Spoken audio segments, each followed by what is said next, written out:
আচ্ছা,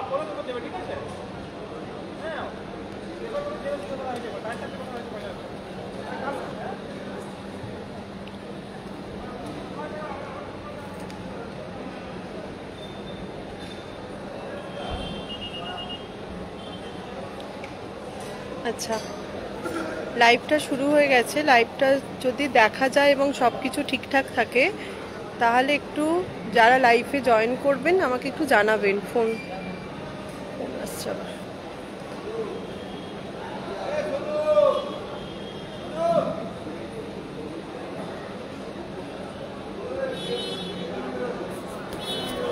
আচ্ছা, লাইভটা শুরু হয়ে গেছে, বাট আমি কোনো কমেন্ট কিছু দেখছি না। যদি আমার লাইভে কেউ জয়েন করে থাকেন তাহলে আমাকে একটু জানাবেন যে সব ঠিকঠাক আসছে কিনা, মানে ছবি বা আমার কথা, ছবির থেকেও বড় কথা হচ্ছে আমার কথাগুলো শোনা যাচ্ছে কিনা।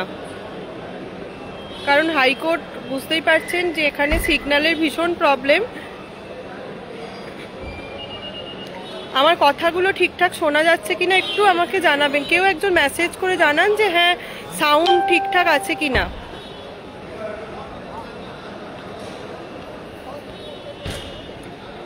আচ্ছা, যাই হোক, আমি শুরু করছি। আপনারা দেখতেই পাচ্ছেন অনেক সন্ধ্যা হয়ে গেছে, এখন শীতকালের বেলা। আমি এই হাইকোর্টের সামনেই রয়েছি।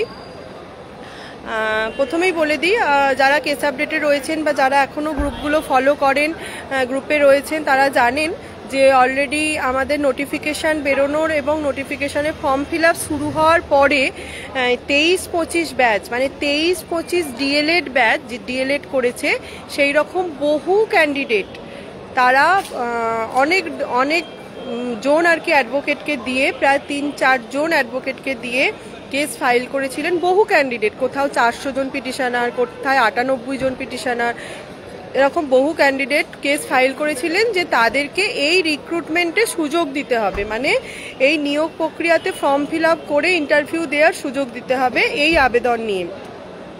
তা আমরা সবাই জানি 23-25 মানেই হলো 22 স্টেট পাস করা। 23-25 তখনও তো 22 স্টেটে বসতে পারবে না, তার মানে ওরা বিএড দিয়ে ফর্ম ফিল আপ করেছিল, বিএড দিয়ে টেট পাস করেছে এবং পরবর্তীকালে মানে টেট পাস করার পরে ওরা ডিএলএড করেছে, যেটা সম্পূর্ণ ইনলিগ্যাল, মানে সম্পূর্ণ মানে আইনের বিরুদ্ধে গিয়ে কাজ।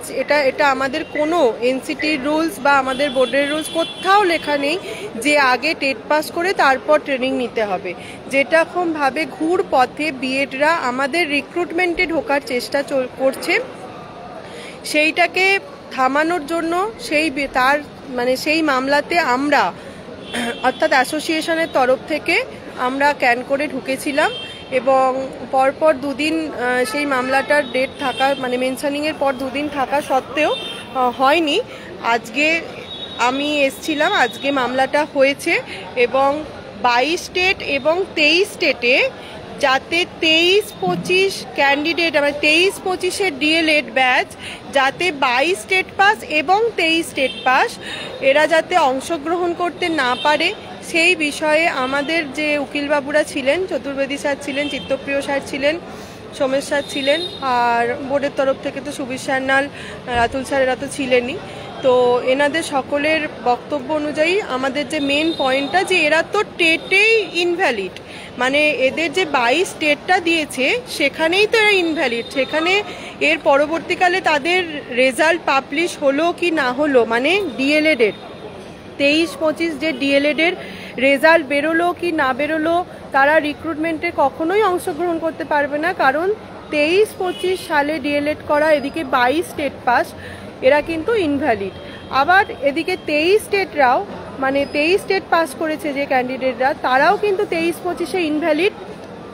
কারণ 23-25-এ যে ব্যাচটা তাদের শুরু হয়েছিল, যে সময়ে আর কি ব্যাচের যে রেজিস্ট্রেশন হয়েছিল সেটা কিন্তু টেট দেওয়ার বা টেটের ফর্ম ফিল আপের পরেই। তাহলে যাই হোক, এগুলো আইনি বিষয়।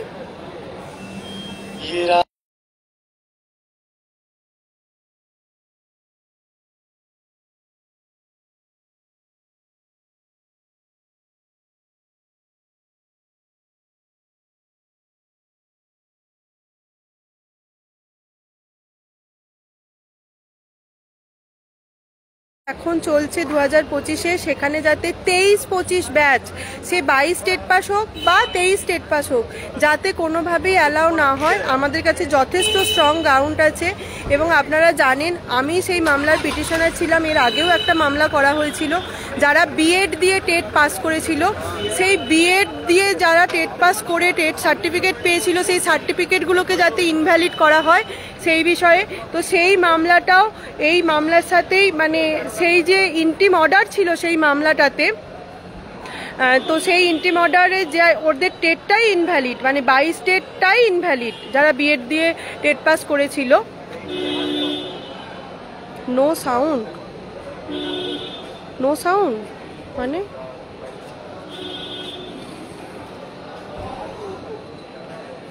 আমার কি কথা কিছু শোনা যাচ্ছে না?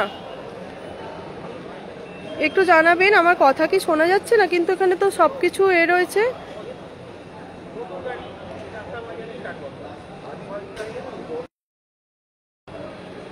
মিউট তো নেই, আমার কথা কি শোনা যাচ্ছে না? এখন যারা দেখছেন একটু জানাবেন। আচ্ছা আচ্ছা ঠিক আছে, আমি না তার আগে কয়েকজনে দেখছি নো সাউন্ড লেখা আছে, তো তাই বলছি। হ্যাঁ, তো যেটা বলছিলাম যে আজকে সেই 23-25 ব্যাচকে আটকানোর জন্য ওরা অনেক সিনিয়র দিয়ে অনেকজন অ্যাডভোকেটকে, আমি কি প্রথম থেকে বলবো? একটু আমাকে জানাবেন, আমি প্রথম থেকে যা যা বললাম এতক্ষণ কি ক্লিয়ার আসছিল, শোনা যাচ্ছিল? আচ্ছা আচ্ছা ঠিক আছে, সাউন্ড আছে। তো আজকে আমাদের তরফ থেকে মামলাটার হিয়ারিং হলো এবং জজ সাহেব এটাকে একদমই এন্টারটেন করেননি। যেখানে মেনটেনেবিলিটির ইস্যু রয়েছে, মানে যারা মামলা করেছে তাদের মামলা করার বা মামলাটা শোনার মতো যোগ্যতাই নেই, কারণ তারা টেটেই ক্যান্সেল হয়ে গেছে। তারা 22 স্টেট পাস বা 23 স্টেটের যে সার্টিফিকেট সেটাই ইনভ্যালিড, সেখানেই তারা মানে ইললিগালভাবে বসেছিল। 23 স্টেটের ক্ষেত্রে ইনলিগালভাবে বসেছিল এবং 22 স্টেটে তো বিএড দিয়ে বসার জন্য সে তো আগেই সুপ্রিম কোর্টের রায়ে ক্যান্সেল হয়ে গেছে। এই কারণের জন্য জজ সাহেব আজকে কোনো এন্টারটেন করেননি। উনি বলেছেন আমি এই মামলা শুনবই না, এরপরে হয়তো রেগুলার বেঞ্চে, মানে আমাদের প্রাইমারির যে রেগুলার বেঞ্চ, যে জজ সাহেবের বেঞ্চ আছে, সেই বেঞ্চে হয়তো এরা তুলবে মামলাটা। তো আমরাও সেখানেও ফাইট দেওয়ার জন্য প্রস্তুত। কোনো মতেই 22-এর এবং 23-এর যে রিক্রুটমেন্ট প্রসেস চলছে, সেই রিক্রুটমেন্টে কখনোই 23-25-কে আমরা বসতে দেব না অ্যাসোসিয়েশনের তরফ থেকে অনেক আগেই। কারণ আপনারা জানেন 23 স্টেট যত না আছে, 22 state pass huge huge candidate, মানে তাদের এই যে 1.5 লাখ পরীক্ষার্থী পাশ করেছিল, তাদের মধ্যে যদি 50-52 হাজার বাদ দিই, বাকি যে 1 লাখ ক্যান্ডিডেট তারা কিন্তু সমস্তটাই বিএড দিয়ে পাস করা। তাহলে তারা পরবর্তীকালে 23-25 ব্যাচে মানে ডিএলএড করে এটাতে ঢোকার ব্যবস্থা করেছে। জন্য প্রচুর পিটিশনারও রয়েছে, এক একটা মামলাতে 400-র বেশি পিটিশনার হয়ে রয়েছে, যে তারা যাতে এই রিক্রুটমেন্টে অংশ নিতে পারে। কিন্তু আমরা মানে যতক্ষণ আছি ততক্ষণ লড়ে যাব। আমরা কোনো মতেই 23-25-কে এই রিক্রুটমেন্টে বসতে দেব না। এত হিউজ, মানে এত কম সংখ্যক ভ্যাকেন্সিতে এত মানে কোনো সুযোগই দেব না। কেউ যদি কোনো অবৈধভাবে বসার চেষ্টা করে, সেটা যে কেউ হতে পারে, সেটা এনআইওএস হোক বা অন্য যে কেউ হোক, 23 স্টেট হোক, 22 স্টেটের অন্য অবৈধরা হোক, আমরা কোনোভাবেই তাদেরকে বসার সুযোগ দেব না। অ্যাসোসিয়েশন এখন সবাই পড়াশোনা করছে, সাথে খুব সময় কম, তবুও আজ আমাকেও মানে বা আমার অন্যান্য যারা সহযোদ্ধা রয়েছে তাদেরকেও দিনের পর দিন কোর্টে আসতে হচ্ছে। অনেক সময় কিছু বার্তা দেওয়ার না থাকলে আমরা লাইভ করি না, আজকে বার্তাটা দেওয়ার ছিল সেজন্য লাইভ করা। যাই হোক, এত কম সংখ্যক সিটে সত্যিই হয়তো এত দিন লড়াই করার পরে আমি নিজেও হয়তো চাকরিটা পাবো না, মানে এতে কিন্তু এত পরিশ্রম, এবার জানি না কি হবে। কিন্তু এত কম সংখ্যক সিটে যেটা পেয়েছি এবং যাদের ওপর ভরসা করে মানুষজন একটা সময় বেরিয়েছিল, সত্যি তাদের জিনিস সব কিছুতে ব্যবহারে আমিও হতবাক। যে এই যে এক্সট্রা কারিকুলাম বা অন্যান্য সব সার্টিফিকেট বের করে নিজেদের চাকরিটা সুনিশ্চিত করে মাত্র এই 13,000 সিটেই সন্তুষ্ট, আর কোনোরূপ কোনো কিছু নেওয়া হচ্ছে না। যাই হোক, আমাদের অ্যাসোসিয়েশনের তরফ থেকে এটা এই চিন্তাভাবনা চলছে যাতে আবার পথে নামা যায়।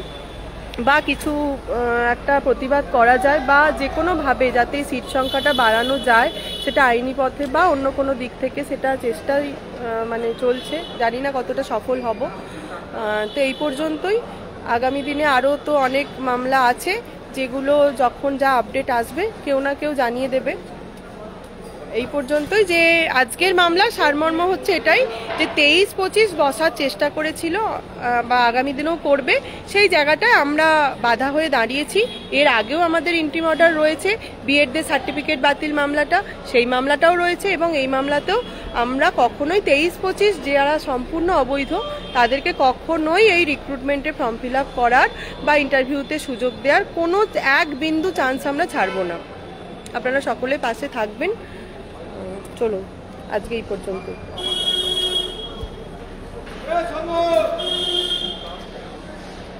দিদি কি দিবি না বলে দে না।